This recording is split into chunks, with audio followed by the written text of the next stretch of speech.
नमस्कार, KP news 24/7 में आपका स्वागत है। मैं हूं अश्विनी आपके साथ। चलिए शुरू करते हैं आज की खबरों का सिलसिला। उससे पहले एक नजर आज के मुख्य समाचारों पर। बीदर के जसकॉम कार्यालय में लगी आग, कई ट्रांसफार्मर जलकर राख। बारिश और शांति के लिए कर्नाटक के सीएम डीसीएम ने धर्मस्थल का किया दौरा। कर्नाटक कांग्रेस में 7 एमएलसी पदों के लिए करीब 100 उम्मीदवार मैदान में। देश में तीसरी बार मोदी सरकार बनाने का मन क्यों बनाया, मिर्जापुर की रैली में पीएम मोदी ने बताया।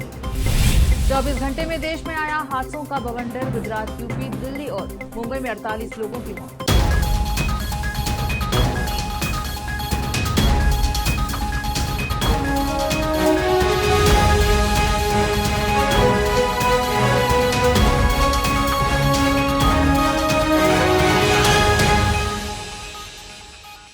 समाचारों का सिलसिला शुरू करते हुए देखते हैं समाचार विस्तार से। पहले समाचार स्थानीय। बीदर शहर में रहे जसकॉम कार्यालय में आज सुबह 11 बजे अचानक आग लगने से कार्यालय में रखे खराब ट्रांसफार्मर जल गए। इस संबंध में प्राप्त सूत्रों के अनुसार आज सुबह अचानक कार्यालय में आग लगी, जिसकी लपेट में रिपेयर के लिए रखे गए ट्रांसफार्मर आ गए। देखते ही देखते आग ने जोर पकड़ा। इसी बीच दमकल विभाग मौके पर पहुंचकर आग पर काबू पाया और अधिक नुकसान होने से बचाया गया। इस हादसे में मात्र रिपेयर के लिए रखे ट्रांसफार्मर और भवन को ही नुकसान हुआ है। कैमरामैन पपुराज का कवरेज।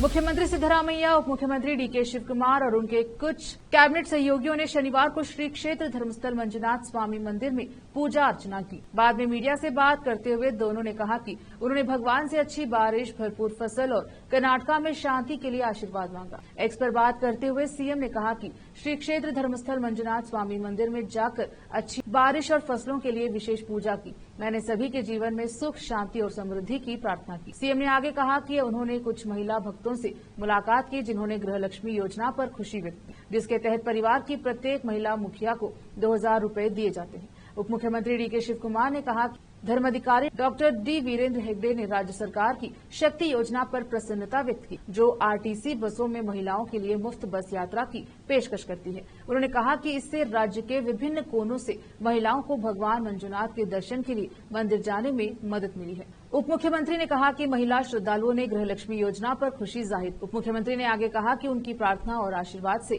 हमें और ताकत मिलेगी। भगवान मंजुनाथ भी हमें गारंटी लागू करने में मदद करेंगे। विधानसभा से चुने जाने वाले 11 एमएलसी पदों के लिए सोमवार से शुरू होने वाले नामांकन से पहले सत्तारूढ़ कांग्रेस में लॉबिंग तेज हो गई है, क्योंकि ग्रैंड ओल्ड पार्टी जिन 7 सीटों पर जीत सकती है, उनके लिए करीब 100 उम्मीदवारों ने आवेदन किया है। चुनाव 13 जून को होने हैं। विभिन्न क्षेत्रों के नेताओं की ओर से कुछ उम्मीदवारों के पक्ष में सिफारिशें आ रही हैं। एक प्रभावशाली धार्मिक प्रमुख कुछ योग्य उम्मीदवारों का समर्थन करते हुए उप मुख्यमंत्री डीके शिवकुमार से उन्हें चुनने के लिए कहा है। सूत्रों ने बताया कि एक प्रसिद्ध उद्योग नेता ने मुख्यमंत्री सिद्धरामैया को एक पत्र ईमेल किया है। मुसलमानों के एक प्रतिनिधिमंडल ने शिवकुमार से मुलाकात की और जोर देकर कहा कि समुदाय को प्राथमिकता दी जानी चाहिए। सूत्रों के अनुसार एआईसीसी महासचिव और कर्नाटका प्रभारी रणदीप सिंह सुरजेवाला सोमवार को आ सकते हैं और उम्मीदवारों की सूची तैयार कर सकते, जिसे नई दिल्ली में आलाकमान द्वारा अंतिम रूप दिया जाएगा। सूची पर चर्चा के लिए सिद्धरामैया और शिवकुमार 28 और 29 मई को राष्ट्रीय राजधानी आ सकते हैं। रोकते हैं समाचारों का सिलसिला, लेते हैं छोटा सा ब्रेक। हिंदुस्तान के हर कोने में हम हैं मौजूद। 24 घंटे हालात पर गहरी नजर, खबरों से जुड़े चुपते सवालात और आपको दिखाता है धार्मिक, सामाजिक, राजनीतिक, लोकल और इंटरनेशनल न्यूज की सबसे बेहतर कवरेज, जो आपको रखती है हर पल बाखबर। देश और दुनिया भर की खबर के लिए देखते रहें केपी न्यूज 24/7। देखते रहें केपी न्यूज 24/7। ब्रेक के बाद स्वागत है आपका। देखते हैं समाचार। लोकसभा चुनाव के आखिरी फेज की वोटिंग 1 जून को है। इससे पहले प्रधानमंत्री मोदी आज यानी रविवार को उत्तर प्रदेश के मिर्जापुर में चुनावी जनसभा को संबोधित करते हुए कहा कि ज्येष्ठ का ये महीना हमारी परंपरा में विशेष होता है। इसका हर मंगलवार बहुत खास होता है। इस बार ये बुढ़वा मंगल और भी विशेष है। क्योंकि 500 साल बाद ये पहला बड़ा मंगल होने वाला है जब बजरंगबली के भगवान राम अयोध्या में अपने भव्य मंदिर में विराजमान है। ये इतनी बड़ी खुशी है कि सबसे ज्यादा बजरंगबली खुश होते होंगे। 500 साल बाद अयोध्या में भव्य राम मंदिर, बजरंगबली की खुशी, ये मंगल अवसर किसके कारण आया? ये पुण्य काम किसने किया? इतना बड़ा पुण्य काम आपके लिए एक वोट ने किया है। ये आपके वोट की ताकत है कि आज राम मंदिर भी बना है। जैसा योगी जी ने कहा कि यहाँ माँ विंध्यवासिनी का भव्य नव्य कॉरिडोर भी बन रहा है। संयोग देखिए, 4 जून को भी बड़ा मंगल है। 6 चरणों में देश ने तीसरी बार बीजेपी एनडीए की बहुमत मजबूत सरकार बनाना पक्का कर दिया है। भारत ने तीसरी बार मोदी सरकार बनाने का मन क्यों बनाया? इसका सीधा कारण नेक नीयत, नेक नीतियां और नेशन फर्स्ट है। पीएम ने एक उदाहरण देकर बताया कि जब हम अपना घर बनवाते हैं तो एक मिस्त्री को तय कर रख लेते हैं, लेकिन क्या हर महीने मिस्त्री बदलते हैं? अगर हर महीने मिस्त्री बदलने लगे तो फिर घर बनेगा क्या? जो घर बनेगा वो दिखने या रहने लायक अच्छा बनेगा क्या? बार बार मिस्त्री नहीं बदलते। ये सपा कांग्रेस इंडी गठबंधन कहता है कि 5 साल में 5 प्रधानमंत्री। क्या कोई 5 साल में 5 प्रधानमंत्री रखता है क्या? जब कोई प्रधानमंत्री कुर्सी बचाने में ही लगा रहेगा तो क्या मजबूत देश बना सकता है? इसीलिए देश ने तय किया है कि मजबूत देश के लिए प्रधानमंत्री भी मजबूत होना चाहिए। तभी एनडीए को इतना भारी जनादेश मिल रहा है। समाजवादी पार्टी को वोट कर कोई भी अपना वोट बर्बाद नहीं करना चाहता। देश के अलग अलग राज्यों में बीते 24 घंटे में बड़े हादसे की खबरें सामने आई हैं। इन हादसों में कुल 48 लोगों की मौत हो गई है और तमाम लोग घायल हैं। ये हादसे गुजरात के राजकोट, दिल्ली के विवेक विहार और कृष्णा नगर, यूपी के शाहजहांपुर और महाराष्ट्र के मुंबई में हुए हैं। गुजरात के राजकोट के कालावाड़ रोड पर टीआरपी गेमिंग जोन में भीषण आग लगने से 27 लोगों की मौत हुई। आग की ऊंची लपेटें कई किलोमीटर दूर तक देखी गई। आग पर काबू पाने के लिए दमकल विभाग की कई गाड़ियां मौके पर पहुंची। यूपी के शाहजहांपुर में शनिवार रात एक दर्दनाक हादसे में 11 लोगों की मौत हो गई। यहां एक बस के ऊपर ट्रक पलट जाने से कुल 11 लोगों की मौत हो गई और 10 लोग घायल बताए जा रहे हैं। हादसे के बाद घायलों को इलाज के लिए अस्पताल में भर्ती करा दिया गया। दिल्ली के विवेक विहार में बेबी केयर सेंटर में शनिवार रात भीषण आग लगने का मामला सामने आया है। इस अग्निकांड में 6 बच्चों की मौत हो गई और 6 अस्पताल में एडमिट करवाए गए। इसमें एक बच्चे की आग लगने की घटना से पहले ही मौत हो चुकी थी। कुल 7 बच्चों के शवों को पोस्टमार्टम के लिए भेज दिया गया। पाटलिपुत्र लोकसभा सीट से बीजेपी प्रत्याशी मीसा भारती ने प्रधानमंत्री मोदी के इस बयान पर पलटवार किया है जिसमें उन्होंने लालटेन को लेकर आरजेडी पर कटाक्ष किया। मीसा भारती ने कहा कि एनडीए की सरकार ने लालटेन युग में पहुंचाया है। हमारी सरकार बनी 200 यूनिट बिजली फ्री दी जाएगी। उन्होंने कहा कि गांव में जाइए तो महिलाएं और जितने लोग हैं कह रहे हैं कि प्राइवेटाइज करने के चलते बिजली का बिल काफी ज्यादा आ रहा है। वही इंडिया गठबंधन की सरकार बनेगी तो हम 200 यूनिट बिजली फ्री देने जा रहे हैं। वही एक सवाल के जवाब में उन्होंने कहा कि 4 जून को पता चल जाएगा कि कौन मनेर का लड्डू खाएगा और कौन हवा खाएगा। वही मीसा भारती ने कहा कि विपक्ष के सभी नेताओं को जेल में डाला जा रहा है। 10 साल से जनता को झांसा दिया जा रहा है। न महंगाई दूर हुई, न ही बेरोजगारी दूर हुई। प्रधानमंत्री नरेंद्र मोदी ने पाटलिपुत्र की सभा में कहा कि कुछ लोग लालटेन लेकर घूमते हैं जो सिर्फ एक ही घर को रोशनी करती है। इंडी गठबंधन का सूत्र है, अपना काम बनता भाड़ में जाए जनता। ये सिर्फ एमपी चुनने का चुनाव नहीं है, ये चुनाव देश का पीएम चुनने के लिए है। अब आपका वोट मामूली नहीं है, अब आपका वोट देश का पीएम चुनने वाला है। भले ही आप पाटलिपुत्र में हो, लेकिन दिल्ली का फैसला आप करने वाले हो। रोकते हैं समाचारों का सिलसिला, लेते हैं छोटा सा ब्रेक। हिंदुस्तान के हर कोने में हम हैं मौजूद। 24 घंटे हालात पर गहरी नजर, खबरों से जुड़े चुपते सवालात और आपको दिखाता है धार्मिक, सामाजिक, राजनीतिक, लोकल और इंटरनेशनल न्यूज की सबसे बेहतर कवरेज जो आपको रखती है हर पल बाखबर। देश और दुनिया भर की खबर के लिए देखते रहें केपी न्यूज 24/7। ब्रेक के बाद स्वागत है आपका। देखते हैं समाचार। लोकसभा चुनाव के 6ठे चरण का मतदान संपन्न हो चुका है। शनिवार 6 राज्यों और 2 केंद्र शासित प्रदेशों में 58 निर्वाचन क्षेत्रों में कुल 61.11 प्रतिशत मतदान दर्ज किया गया। इसी बीच पश्चिम बंगाल के जंगल महल क्षेत्र में 78.19% मतदान हुआ। पश्चिम बंगाल से मामूली झड़प और विरोध प्रदर्शन की घटनाएं भी सामने आई हैं, जबकि दिल्ली समेत कुछ स्थानों पर ईवीएम में खराबी की घटनाएं देखने को मिली। चुनाव आयोग की ओर से रात 11:45 पर जारी आंकड़ों के अनुसार झारखंड में 63.76%, उत्तर प्रदेश में 54.3%, बिहार में 55.24%, जम्मू कश्मीर में 54.15%, हरियाणा में 60.06%, ओडिशा में 69.32% और दिल्ली में 58.70% मतदान हुआ। चुनाव आयोग ने कहा कि जम्मू कश्मीर की अनंतनाग राजौरी सीट पर मतदान प्रतिशत 40 वर्षों में सबसे अधिक रहा है। इस चरण के समापन के साथ ही अब 28 राज्यों और केंद्र शासित प्रदेशों की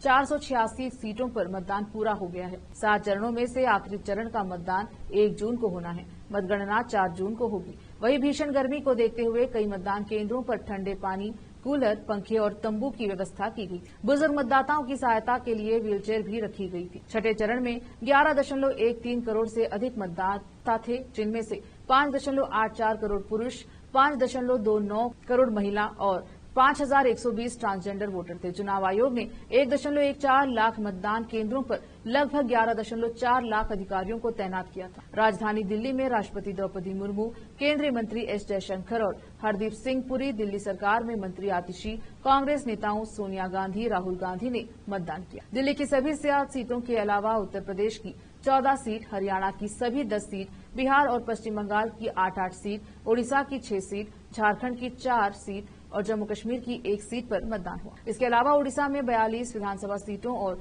हरियाणा में करनाल विधानसभा उपचुनाव के लिए भी मतदान हुआ।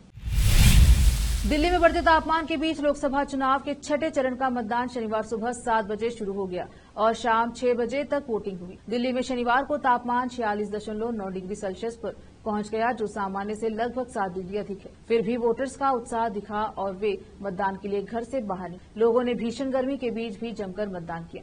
दिल्ली के सीएम अरविंद केजरीवाल ने अपनी पत्नी और बच्चों सहित मतदान में हिस्सा लिया। मौसम की बात करें तो शहर में अगले 4 दिनों के लिए हीटवेव का रेड अलर्ट जारी किया गया है, क्योंकि मौसम कार्यालय ने भविष्यवाणी की है कि आने वाले दिनों में राष्ट्रीय राजधानी का तापमान बढ़ने की संभावना है। आईएमडी ने 25 मई से 28 मई के बीच राजस्थान, दिल्ली, पंजाब, हरियाणा और चंडीगढ़ में गर्म दिन के साथ ही गर्म रात की स्थिति की भी भविष्यवाणी की। दिल्ली की सभी 7 सीटों के लिए शनिवार को छठे चरण में मतदान हुआ।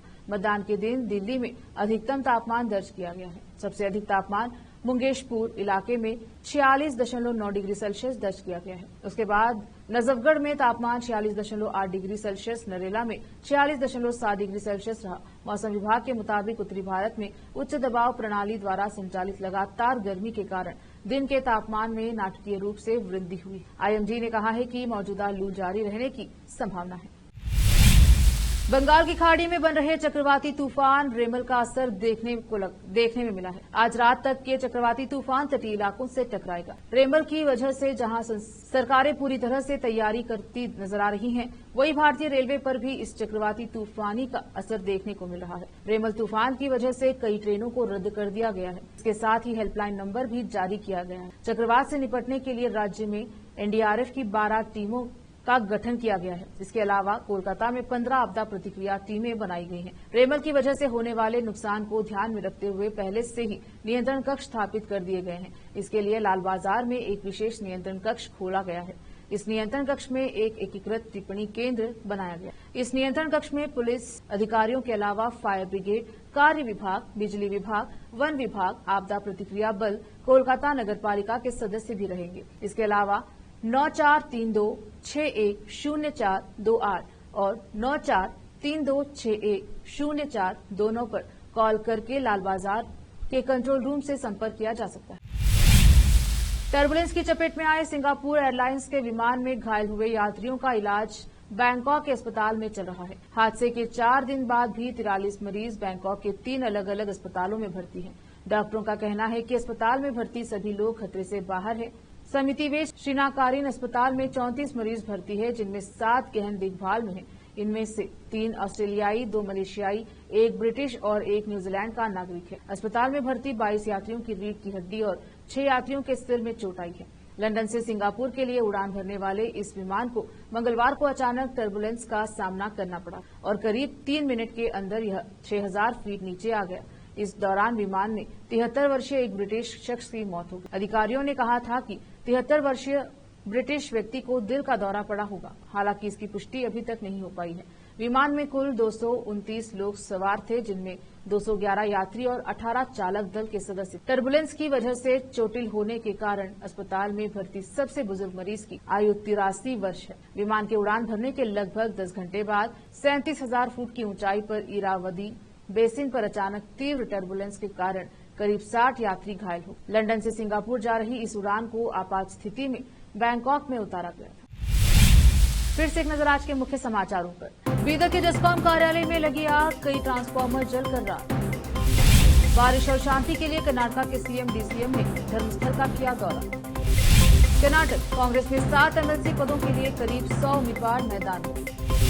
देश में तीसरी बार मोदी सरकार बनाने का मन क्यों बनाया, मिर्जापुर की रैली में पीएम मोदी ने बताया।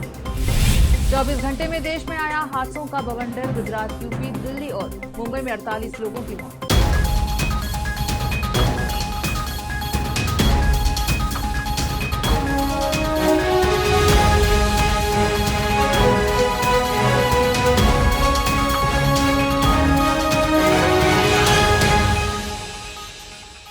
केपी न्यूज के बुलेटिन में अब तक के लिए इतना ही। देखते रहिए केपी न्यूज 24/7। धन्यवाद।